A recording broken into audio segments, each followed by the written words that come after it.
Mari kita bersatu dalam doa. Tuhan, kami bersyukur pada saat ini untuk kesempatan yang Tuhan berikan kepada kami. Dan pada saat ini kami akan merenungkan kebenaran firman-Mu. Engkau berkati kami, hati dan pikiran kami. Terima kasih Tuhan, terpujilah Engkau. Demi Kristus Yesus, haleluya, amin. Shalom saudara-saudara yang diberkati oleh Tuhan. Dan saat ini kita akan merenungkan kebenaran firman Tuhan yang terambil dari Matius pasal 22 ayat 1 sampai dengan 14. Demikian firman Tuhan, perumpamaan tentang perjamuan kawin. Lalu Yesus berbicara pula dalam perumpamaan kepada mereka. Hal kerajaan sorga seumpama seorang raja yang mengadakan perjamuan kawin untuk anaknya. Ia menyuruh hamba-hambanya memanggil orang-orang yang telah diundang ke perjamuan kawin itu. Tetapi orang-orang itu tidak mau datang. Ia menyuruh pula hamba-hamba lain pesannya. Katakanlah kepada orang-orang yang diundang itu, sesungguhnya hidangan telah kusediakan, lembu-lembu jantan dan ternak peliharaanku telah disembelih. Semuanya telah tersedia, datanglah ke perjamuan kawin ini. Tetapi orang-orang diundang itu tidak mengindahkannya. Ada yang pergi ke ladangnya, ada yang pergi mengurus usahanya, dan ada yang lain menangkap hamba-hambanya itu, menyiksa dan membunuhnya. Maka murkalah raja itu, lalu menyuruh pasukannya ke sana untuk membinasakan pembunuh-pembunuh itu dan membakar kota mereka. Sesudah itu ia berkata kepada hamba-hambanya, perjamuan kawin telah tersedia, tetapi orang-orang yang diundang tadi tidak layak untuk itu. Sebab itu pergilah ke persimpangan-persimpangan jalan dan undanglah setiap orang yang kamu jumpai di sana ke perjamuan kawin itu. Maka pergilah hamba-hamba itu, dan mereka mengumpulkan semua orang yang dijumpainya di jalan-jalan, orang jahat dan orang-orang baik, sehingga penuhlah ruangan perjamuan kawin itu dengan tamu. Ketika raja itu masuk untuk bertemu dengan tamu-tamu itu, ia melihat seorang yang tidak berpakaian pesta. Lalu berkata kepadanya, "Hai saudara, bagaimana engkau masuk ke pesta, bagaimana engkau masuk kemari dengan tidak mengenakan pakaian pesta?" Tetapi orang itu diam saja. Lalu kata raja itu kepada hamba-hambanya, "Ikatlah kaki dan tangannya, campakkanlah orang itu ke dalam kegelapan yang paling gelap. Di sanalah akan terdapat ratap dan kertak gigi. Sebab banyak yang dipanggil tetapi sedikit yang terpilih." Bapak, Ibu, Saudara yang berkati oleh Tuhan, sedemikian jauh kebenaran firman Tuhan yang telah kita baca. Dan pada saat ini kita membahas tentang perumpamaan tentang perjamuan kawin. Tentang perjamuan kawin ini merupakan perumpamaan ketiga dari rangkaian perumpamaan yang diajarkan oleh Tuhan Yesus. Yang pertama, yang hampir mirip dengan perumpamaan ini, yang pertama perjamuan tentang dua orang anak, yang kedua penggarap kebun anggur, dan yang ketiga ini membicarakan tentang perumpamaan tentang perjamuan kawin. Perumpamaan tentang perjamuan kawin ini adalah membahas bagaimana hal kerajaan sorga yang diucapkan oleh Yesus Kristus selama terakhir keberadaannya dalam dunia. Melalui perumpamaan ini ada dua pengajaran Tuhan Yesus yang hendak diajarkan kepada kita. Yang pertama, Tuhan memanggil kita untuk masuk ke dalam persekutuan surgawi. Itu yang di ayat yang keempat saya bacakan. Ia menyuruh pula hamba-hamba lain bahwasanya, katakanlah kepada orang-orang yang diundang itu, sesungguhnya hidangan telah disediakan, lembu-lembu jantan, ternak piaraan itu telah disembelih, semuanya telah tersedia, datanglah ke perjamuan kawin itu. Saudara-saudara yang diberkati oleh Tuhan, undangan atau berita itu adalah anugerah. Undangan untuk masuk ke dalam perjamuan surgawi adalah pertanda bahwa Allah mengasihi kita. Dan kita harus bersyukur jika undangan itu disampaikan kepada kita. Lihatlah saudara-saudara yang berkati oleh Tuhan, betapa hati Kristus tertuju kepada kebahagiaan orang-orang, jiwa-jiwa yang malang. Panggilan dan pewartaan Injil diumpamakan sebagai sebuah undangan ke pesta perjamuan. Para tamu yang pertama diundang adalah orang Yahudi, orang-orang yang ingin menangkap Yesus, dan melalui pengajarannya.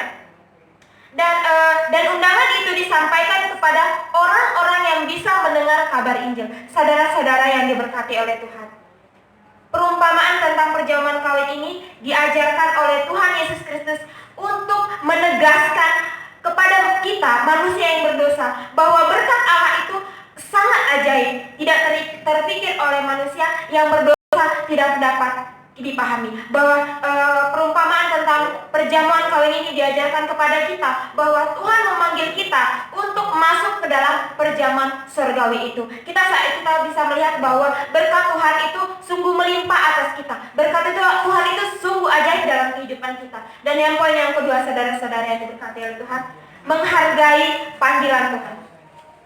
Saudara-saudara yang diberkati oleh Tuhan, Raja bukan hanya mengundang, tetapi Raja juga memanggil orang-orang untuk masuk, untuk menikmati perjamuan kawin tersebut satu persatu. Tetapi saudara-saudara, sekarang kita melihat orang yang tidak mau datang ke dalam pesta perkawinan itu. Di sini kita lihat tidak mau datang, tidak mengindahkannya, itu yang kelima saya bacakan. Tetapi orang-orang yang diundang itu tidak mengindahkannya.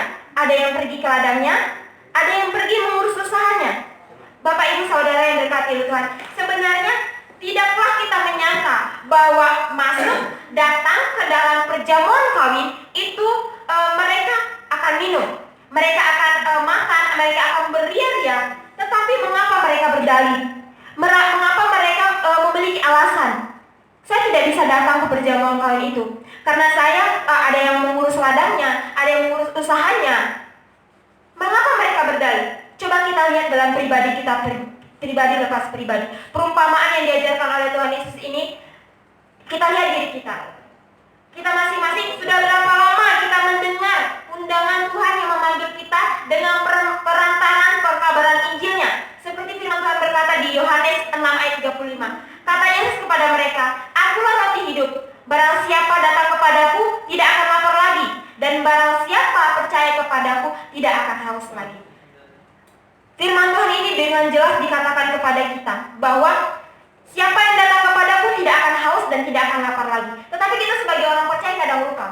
Kita lupa kita mengharapkan kepada Tuhan, kita lupa untuk percaya kepada Tuhan. Begitu juga dengan perumpamaan yang disampaikan oleh Tuhan Yesus ini kepada orang-orang yang perumpamaan tentang perjamuan kawin ini. Ada orang yang mengurus ladangnya, ada yang mengurus usahanya. Begitu juga dengan kita. Ketika Tuhan telah memanggil kita melalui pengabaran Injilnya, terkadang kita lupa. Sekalipun berita Injil itu merdu kedengarannya, tetapi seringkali kita orang yang keras hati tersebut sama seperti orang-orang yang keras hati yang tidak mau mendatang ke dalam perjamuan kawin tersebut. Sekalipun berkat melimpah di dalamnya, kita sering menolak anugerah Yesus yang telah diberikannya kepada manusia dengan cuma-cuma dan rela hati. Tidaklah sedikit orang yang telah diberikan anugerah itu menolaknya. Orang-orang yang diundang itu menolak undangan atau menolak perjamuan raja yang berbudi dan berbaik hati itu. Dan di sini ada orang yang pergi ke ladangnya, ada yang pergi mengurus usahanya. Di sini mereka mencari alasan, mereka menghindar dari pesta perkawinan tersebut. Ada yang membunuh hamba-hambanya. Kasih Allah yang telah dinyatakan melalui Yesus Kristus untuk memanggil manusia melalui menuju keselamatan Tuhan tidak serta-merta membuat manusia percaya kepada Tuhan. Bahkan terang-terangan para pemimpin agama Yahudi menolak Yesus. Sikap ini orang-orang tadi yang mengatakan bahwa saya bekerja, mengurus ladangnya, usahanya, sikap yang ditunjukkan di sini adalah sikap yang mencintai hal duniawi daripada keselamatan jiwanya sendiri. Contoh ini sering kita jumpai dalam kehidupan kita. Contoh ini sering kita jumpai dalam kehidupan berjemaat. Yang pertama, orang tidak mau datang ke gereja karena dia tidak menyukai pelayan tersebut. Sebenarnya masalah itu bukan terletak pada pelayannya, tetapi masalah itu terletak pada diri kita sendiri yang mempertahankan ego kita. Terletak pada diri kita sendiri yang tidak mau mendekatkan diri kepada Tuhan. Jangan menyalahkan pelayan, jangan menyalahkan orang yang Anda tidak suka. Koreksi diri kita sendiri. Sebenarnya masalah itu terletak pada diri kita dan bukan kepada orang lain. Dan yang contoh yang kedua, yang bisa kita lihat dalam kehidupan kita sehari-hari, yang ada dalam diri kita bukan orang lain. Yang kedua adalah ngapain datang ke gereja nggak ada yang kita dapat. Ada orang mengatakan seperti tidak mau datang ke gereja. Mereka menganggap bahwa kedekatan bersama dengan Tuhan, persekutuan bersama dengan Tuhan merupakan hal yang merugikan. Yang ketiga, sibuk bekerja, sibuk, mencari uang tidak sadar Please conscientious. Nothing God, you cannot anything. Tanpa Tuhan kamu tidak berbuat apa-apa. Tanpa Tuhan kamu tidak bisa melakukan apapun. Uang, harta yang kamu miliki, pekerjaan yang kamu miliki, tenaga yang kamu miliki untuk melakukan pekerjaan itu, sadar bahwa semuanya itu adalah pemberian dari Tuhan. Tanpa Tuhan kamu tidak dapat apa-apa. Dan yang kedua, undangan yang tidak memakai pakaian pesta. Itu yang terambil yang terdapat di ayat yang ke-11 sampai dengan ayat 13. Kita baca. Ketika raja itu masuk untuk bertemu dengan tamu-tamu itu, ia melihat seorang yang tidak berpakaian pesta. Ia berkata kepadanya, "Hai saudara, bagaimana engkau masuk kemari dengan tidak mengenakan pakaian pesta?" Tetapi orang itu diam saja. Lalu kata raja itu kepada hamba-hambanya, "Ikatlah kaki dan tangannya dicampak kalau orang itu ke dalam kegelapan yang paling gelap, di sana akan terdapat ratap dan ketak gigi." Orang yang tidak memakai pakaian pesta ini adalah orang yang tidak menghargai orang yang dapat saja datang ke dalam pesta perkawinan raja. Semua yang disebut adalah orang yang memakai pakaian pesta. Pakaian pesta disediakan oleh raja agar orang datang ke dalam pesta tersebut agar dapat menyembunyikan status sosialnya. Status sosialnya misalnya orang yang miskin, orang yang menderita. Pakaian itu bersih dan putih. Menurut kebudayaan orang timur, bahwa melambangkan sukacita dan kebahagiaan. Begitu juga dengan Allah. Allah menyediakan dan memberikan pakaian kepada umatnya yang melambangkan kebenaran. Allah memberikan pakaian kebenaran bahwa dosa kita telah diampuni dan Dia adalah anggota keluarga Allah, yaitu Kristus.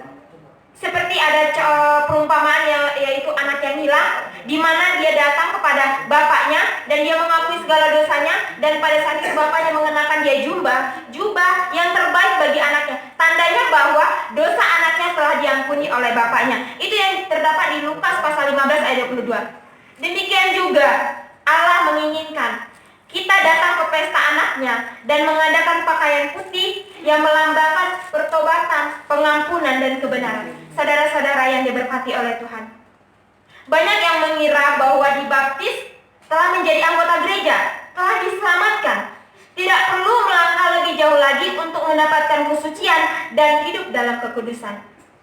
Saudara yang diberkati oleh Tuhan, dibaptis hanyalah tanda bahwa kita telah mengikuti iman kepada Yesus. Tetapi kalau tidak memperlihatkan hidup yang kudus dan tulus, akan mudah ke dalam terjerumus ke dalam dosa dan pelanggaran. Ada dua hal yang sama sekali yang tidak diizinkan oleh Yesus kepada kita. Yang sama sekali yang tidak diizinkan. Yang pertama, menolak, dan yang kedua, mengabaikan undangan dan anugerahnya. Orang-orang mengakui bahwa dirinya adalah orang Kristen, tetapi tingkah laku perkataan tidak tampak orang Kristen atau taat kepada Tuhan tidak sungguh-sungguh. Bapak Ibu Saudara yang diberkati oleh Tuhan, banyak yang terpanggil tetapi sedikit yang terpilih. Perhatikanlah apa yang telah dialami oleh hamba-hamba raja itu, di mana mereka telah diundang dan makanan dan minuman telah tersedia, tetapi mereka menolaknya. Saudara yang terkasih, marilah kita sekalian bersyukur kepada Tuhan, karena kita adalah orang-orang yang berdosa, telah diundangnya memperoleh anugerah keselamatan. Itu demikian yang kekal demi iman kita yang teguh dan abadi kepada Tuhan Yesus Kristus. Dan yang menjadi kesimpulan bagi kita saudara-saudara yang berkati oleh Tuhan, panggilan mengikut Yesus menuntut kesungguhan dengan sepenuh hati untuk hidup dalam panggilannya. Biarlah kita menjadi orang-orang yang terpilih di antara orang yang terpanggil, dengan kesungguhan menerima panggilannya kepada sukacita yang abadi. Demikian kebenaran firman Tuhan. Mari kita bersatu dalam doa. Tuhan, terima kasih untuk kebenaran firman-Mu. Biarlah kami menjadi orang-orang yang sungguh-sungguh dalam mengikuti panggilan Tuhan. Berkati kami pribadi lepas pribadi. Terima kasih Tuhan, terpujilah Engkau demi Kristus Yesus. Haleluya. Amin.